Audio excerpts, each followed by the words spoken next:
Assalamualaikum warahmatullahi wabarakatuh. Izinkan saya terlebih dahulu untuk memperkenalkan diri saya sebelum saya melakukan presentasi nanti.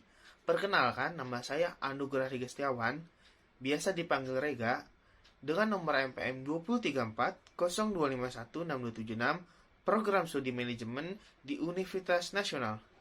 Saya dari Ruang 8 mata kuliah Pengantar Teknologi Informasi dengan dosen pengampu Bapak Sutikman. Saya akan mempresentasikan sebuah tema, yaitu manfaat teknologi informasi dalam mendukung aktivitas perusahaan. Nah, sebelum kita membahas manfaat, kita akan membahas pengertian dari teknologi informasi terlebih dahulu nih. Jadi, teknologi informasi itu adalah teknologi yang digunakan untuk mengolah data, termasuk memproses, mendapatkan, menyusun, menyimpan, memanipulasi data dalam berbagai cara untuk menghasilkan informasi yang berkualitas. Jadi informasi yang berkualitas itu yang bagaimana sih? Informasi yang berkualitas itu informasi yang relevan, akurat, dan juga tepat waktu, yang digunakan untuk keperluan pribadi, bisnis, ataupun pemerintahan, yang merupakan informasi yang strategis untuk pengambilan keputusan. Nah, dengan adanya teknologi informasi ini dapat memudahkan kita untuk belajar dan mendapatkan informasi yang kita butuhkan dari mana saja, kapan saja, dan siapa saja. Dalam perusahaan, perkembangan teknologi informasi ini mulai dirasakan dampak positifnya. Dengan berkembangnya teknologi informasi akan mendukung segala aktivitas perusahaan. Dengan begitu, perusahaan dapat berkembang dengan baik dan pesat. Nah, sekarang saya akan membahas definisi teknologi informasi menurut para ahli, yang saya sudah rangkum menjadi 5 bagian. Yang pertama, ada menurut Hawk and Ken tahun 1996. Nah, dia mendefinisikan bahwanya teknologi informasi ialah seperangkat alat yang membantu kita dalam bekerja dengan informasi serta juga melakukan sebuah tugas-tugas yang mempunyai hubungan dengan pemrosesan informasi.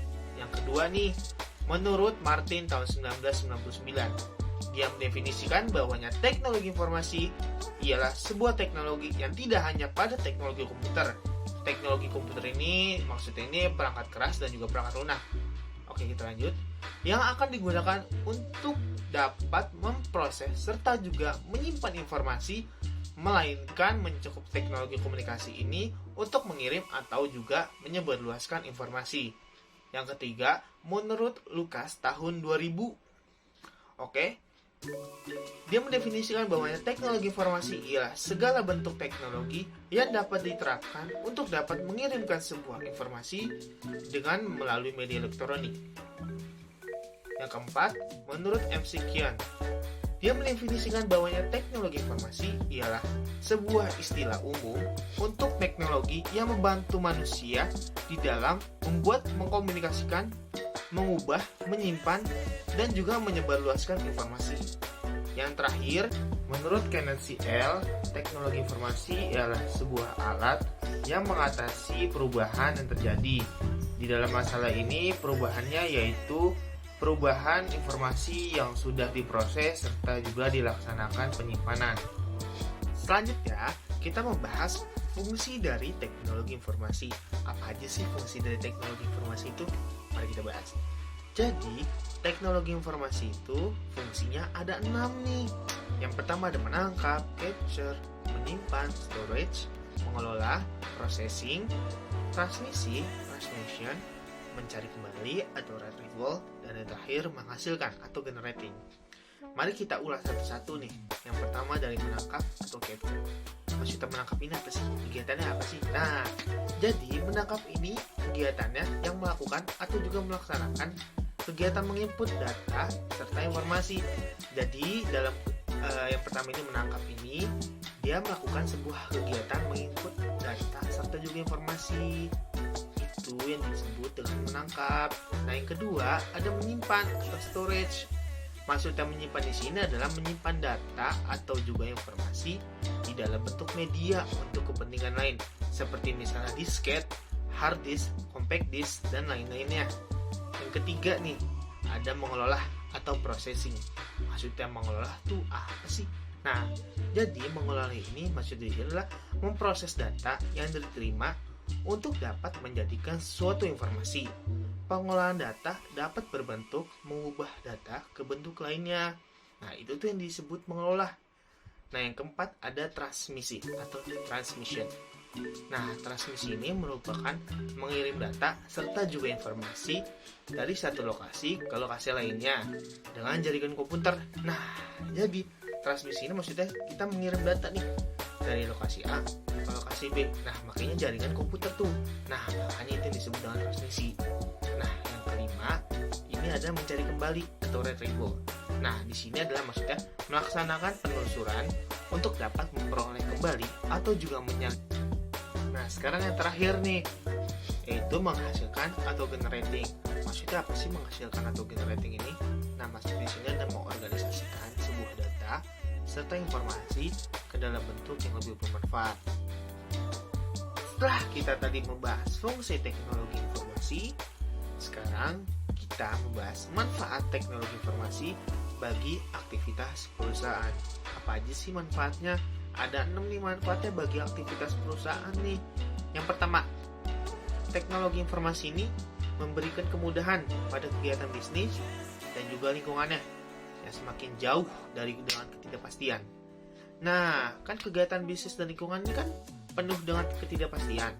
Dengan adanya teknologi informasi ini nih, mempermudah perusahaan, ya kan? Lanjut, yang kedua, teknologi informasi ini mempunyai kemampuan untuk memperendah biaya koordinasi antar perusahaan dengan agen-agen di luar perusahaan tanpa mempertinggi risiko transaksi yang bersangkutan. Nah, di sini dengan ada teknologi informasi menguntungkan suatu perusahaan nih. Kan enak perusahaan kalau diuntungkan, ya kan? Dengan ada teknologi informasi ini nih. Nah, selanjutnya yang ketiga, teknologi informasi dapat memberikan dampak signifikan pada efektivitas dan efisiensi serta meningkatkan daya saing karena teknologi informasi ini memberikan data mengenai jalannya perusahaan sehingga dapat memperoleh data yang diperlukan untuk mengambil keputusan. Jadi ada 3 keuntungan dengan ada teknologi informasi ini. Yang pertama, dampaknya signifikan pada efektivitas dan efisiensi, ya kan? Terus juga meningkatkan daya saing, ya kan? Yang terakhir, saat mengambil keputusan dengan ada teknologi informasi ini mempermudah sekali nih dalam mengambil keputusan. Nah, itu yang ketiga tuh. Nah, sekarang yang keempat nih, manfaat teknologi informasi bagi aktivitas perusahaan. Nah, yang keempat ini, teknologi informasi secara strategik akan mampu membawa perusahaan meningkatkan profitabilitas yang merupakan salah satu indikator performance.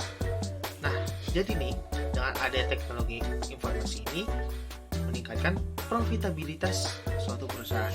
Nah, profitabilitas perusahaan ini merupakan salah satu indikator dari performance, ya kan? Yang kelima nih, memberikan kemudahan dalam mengolah, mengelola, dan menyajikan informasi keuangan dengan dukungan suatu sistem informasi ini. Nah, teknologi informasi ini sangat bermanfaat nih bagi informasi keuangan perusahaan. Nah, dengan begitu mempermudah suatu perusahaan untuk menjanjikan informasi keuangannya. Nah, dengan begitu mempermudah suatu aktivitas perusahaan, bukan? Nah, yang terakhir, sebagai alat bantu dalam pengambilan keputusan bisnis pada berbagai fungsi, menjadi suatu hal yang sangat penting bagi pengelola bisnis pada peningkatan kinerja keuangan suatu perusahaan. Jadi, dengan adanya teknologi informasi ini sebagai alat bantu pengambilan keputusan juga hal yang sangat penting nih bagi suatu pengelola bisnis. Untuk apa? Untuk meningkatkan suatu kinerja keuangan di dalam perusahaan. Nah, setelah membahas manfaat dari teknologi informasi untuk aktivitas perusahaan, selanjutnya kita membahas dampak positif teknologi informasi terhadap perusahaan. Apa aja sih dampak positif ya? Dampak positifnya ada 6 nih. Saya sebutin satu-satu ya. Yang pertama, sebagai media untuk mengawasi kinerja perusahaan. Jadi, teknologi informasi ini berguna untuk mengawasi kinerja suatu perusahaan. Yang kedua, sebagai media untuk meningkatkan kualitas informasi. Jadi, dengan ada teknologi informasi ini, mempermudah suatu perusahaan dalam meningkatkan kualitas informasinya. Nah, selanjutnya, yang ketiga, sebagai media untuk menganalisa daya saing suatu perusahaan. Nah, jadi dengan adanya teknologi informasi ini dapat mempermudah suatu perusahaan dalam menganalisa daya saing perusahaannya nih. Dengan begitu, perusahaan dapat membuat strategi dalam melawan daya saingnya. Nah, yang keempat, itu penghematan biaya, waktu, dan juga meningkatkan produktivitas. Nah, dengan adanya teknologi informasi ini dapat menghemat biaya, waktu, dan juga meningkatkan suatu produktivitas. Nah, yang terakhir itu untuk membantu aktivitas manajemen sumber daya manusia. Jadi dengan ada teknologi informasi ini nih, membantu perusahaan dalam melakukan aktivitas manajemen sumber daya manusianya. Nah, itu tuh dampak positifnya teknologi informasi terhadap suatu perusahaan. Setelah tadi kita membahas dampak positif teknologi informasi terhadap suatu perusahaan, pastinya ada juga dampak negatifnya. Apa aja sih dampak negatif teknologi informasi terhadap suatu perusahaan? Mari kita lihat. Ada 3 nih dampak negatifnya. Yang pertama, adanya kemungkinan penyalahgunaan teknologi. Maksudnya di sini bisa saja karyawannya atau orang yang lainnya menyalahgunakan teknologi nih untuk menghancurkan suatu perusahaan. Dengan begitu perusahaan akan bangkrut atau juga hancur dengan menyalahgunakan teknologi. Ya kan?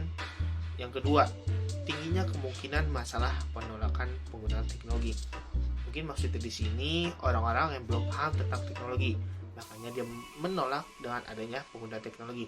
Nah, tugas manajer sumber daya manusia di sini untuk melakukan sebuah kegiatan yang dimana agar karyawan-karyawan menggunakan teknologi dengan baik dan benar.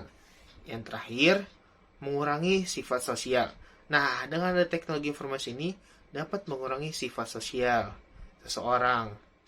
Nah, mungkin itu dampak negatif dari teknologi informasi terhadap suatu perusahaan.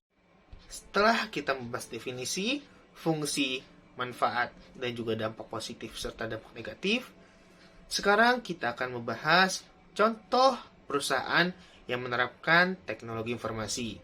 Perusahaan apa sih yang menerapkannya? Nah, saya akan beri contoh pada perusahaan Bluebird.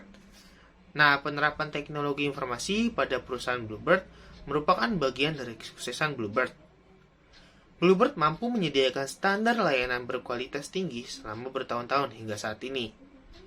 Kesuksesan Bluebird juga tidak lepas dari peran sistem informasi dan juga teknologi informasi untuk meningkatkan kualitas dan juga pelayanan terhadap konsumen, yang membuat jasa taksi Bluebird lebih unggul dari yang lainnya. Bluebird telah memiliki susunan organisasi yang menyertakan CEO sebagai salah satu pemegang kebijakan strategis di perusahaan. Divisi teknologi informasi berada langsung di bawah Vice President Business Development bersama dengan divisi Corporate Image, Total Management Quality, dan juga Public Relation. Dalam hal ini, Bluebird telah sadar bahwa penggunaan sistem dan teknologi informasi merupakan faktor penting dalam pengembangan bisnis perusahaan. Sekarang, akan membahas teknologi informasi yang digunakan oleh perusahaan Bluebird. Apa aja sih teknologi informasi yang digunakan oleh perusahaan Bluebird? Mari kita lihat. Ada 3 teknologi informasi yang digunakan oleh perusahaan Bluebird. Yang pertama, ada sistem telekomunikasi radio.